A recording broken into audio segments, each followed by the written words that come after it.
Alors, je m'appelle Alessandro Barbucci, j'ai juste toujours dessiné comme plan de gamin.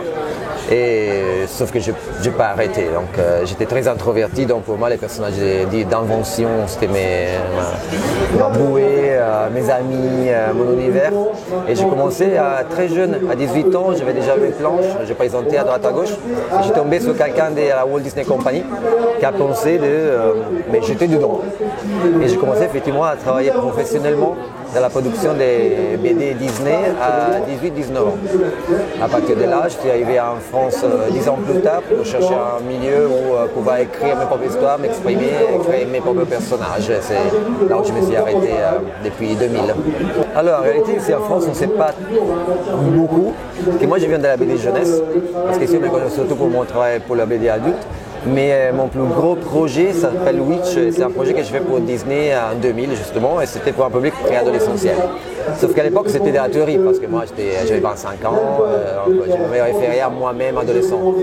Et il y a quelques années, en fait, je me suis retrouvé avec une préadolescente à la maison, qui est ma fille, qui m'a donné envie de faire quelque chose pour elle.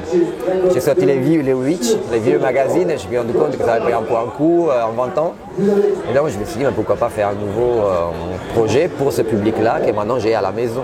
Et c'était un beau défi parce que je croyais être has-been, franchement. Une chose de le faire à 25, une chose de le faire à 45. Et j'ai dit, bah, j'essaye, on verra. Au pire, j'ai vendu 1000 copies et je l'aurais fait pour ma fille. Et au fait, non, il s'avère que ça marche très bien. Et oui, c'est pas forcément plus moderne, c'est juste un réajustement dans l'air des temps et aussi par rapport à la maison d'édition. C'est-à-dire que Witch c'était un magazine, un kiosque, donc ça sortait tous les mois.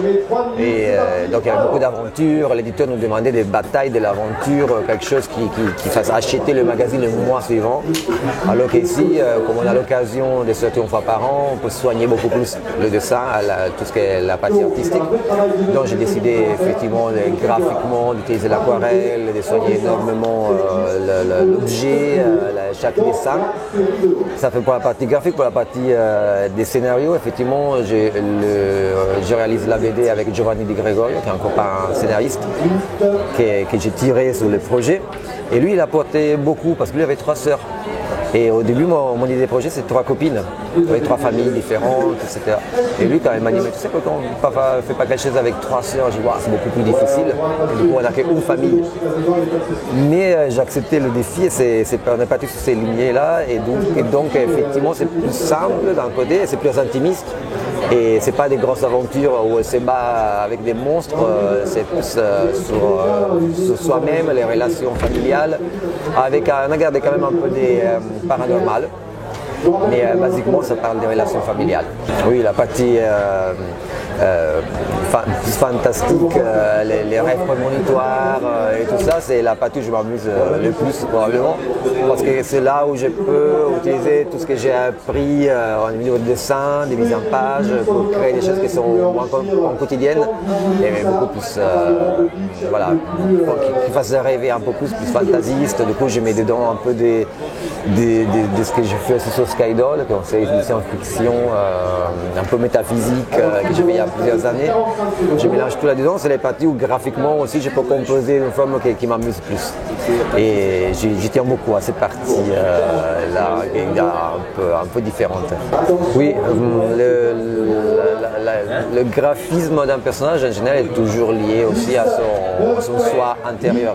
Après, on peut les travailler de forme directe ou indirecte, c'est-à-dire ça peut être du premier degré ou ça peut être en contradiction. Ça peut être quelqu'un qui a des formes très douces et être manipulateur à l'intérieur ou à l'envers avec d'avoir des traits des méchantes. Et c'est vrai qu'il y a des traits plus pointus, plus anguleux qui sont utilisés souvent pour les méchants de l'histoire. Et à l'envers, tu peux donner un caractère très doux. Il y a une communication psychologique très forte dans le trait, dans la géométrie aussi qu'on utilise dans un dessin, qui nous dit tout de suite quelque chose de la psychologie du personnage, même si on ne s'y parle pas. Et sur ça, on peut jouer à dévoiler des secrets sans qu'il parle, ou justement à contredire sa vraie nature. Quand j'ai fait les Sagamillés, bon, je n'ai pas fait une thèse de psychologie, mais mais effectivement, j'ai joué beaucoup avec ça, des formes directes et indirectes. Par exemple, Cassiopée, qui est celle un peu plus lunaire, la tête dans l'air, l'amour, etc. Elle a beaucoup de spirales dans les cheveux, elle a des boucles, et qu'elle a du mal à arranger. Et ça représente un peu son esprit volatile, très joyeux, etc. Donc sa sœur Sarah, elle s'énatte souvent les cheveux. Et ça, pour moi, ça représente, ça a envie de garder, de contrôler. J'ai envie de contrôler ce sentiment en premier et aussi de contrôle autour d'elle, ce qui est un des sujets de l'histoire. Non, écoute, je me rends compte qu'avec ma carrière, il n'y a que des personnages féminins en général. Et je réfléchis beaucoup sur ça, je ne sais même pas trop pourquoi.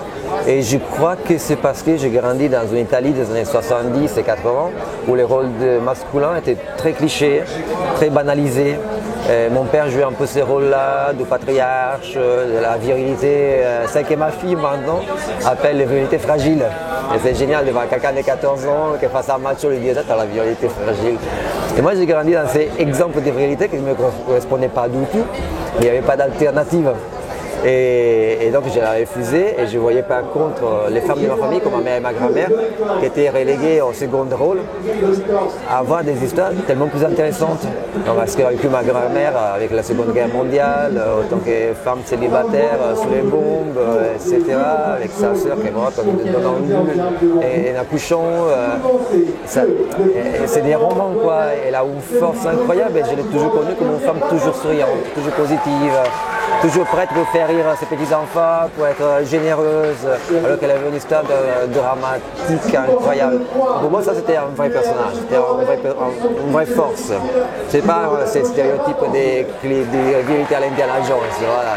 Et je crois que ça m'a inspiré au point que toute la vie, je continue à exposer ces différentes facettes de la féminité que je trouve beaucoup plus intéressantes.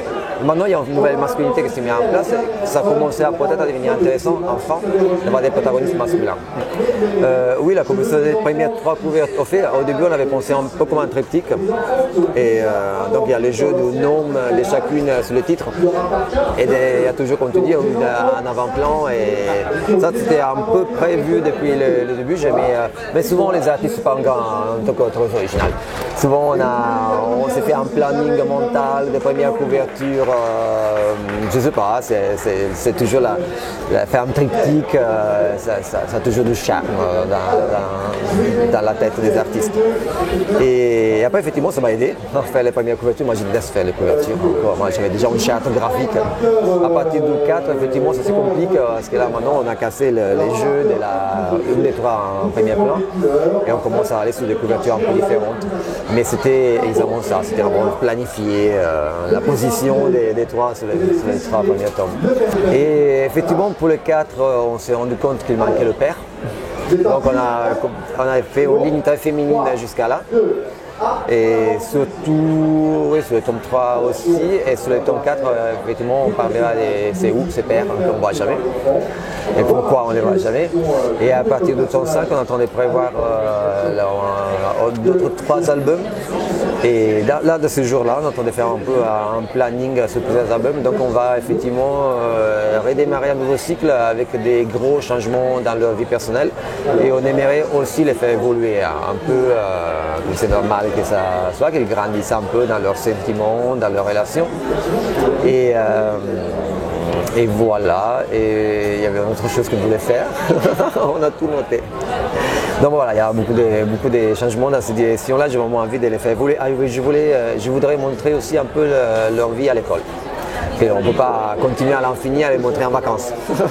L'école, c'est un élément tellement central dans la vie d'un enfant, d'un préadolescent. Il faudra enfin les confronter à leurs copains d'école, aux professeurs, etc. Donc on va s'amuser sans ça. Alors, moi comme plan d'artiste, j'ai encore syndrome de l'imposteur. J'ai l'impression que tout le monde est mieux que moi, que j'ai la tête de tout le monde.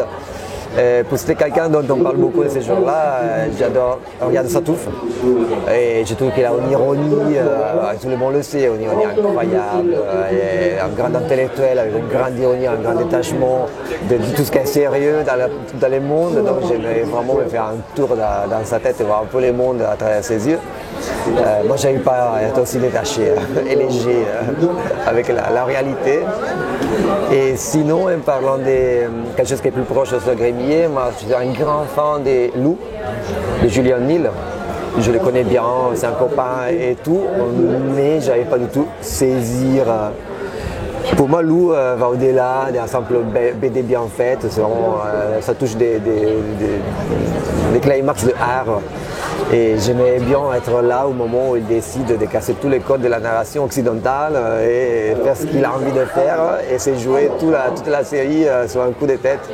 Et là, je trouve qu'il est très courageux et le public aime en plus quand on fait ça. Donc ça, j'aimais bien avoir un peu de son courage.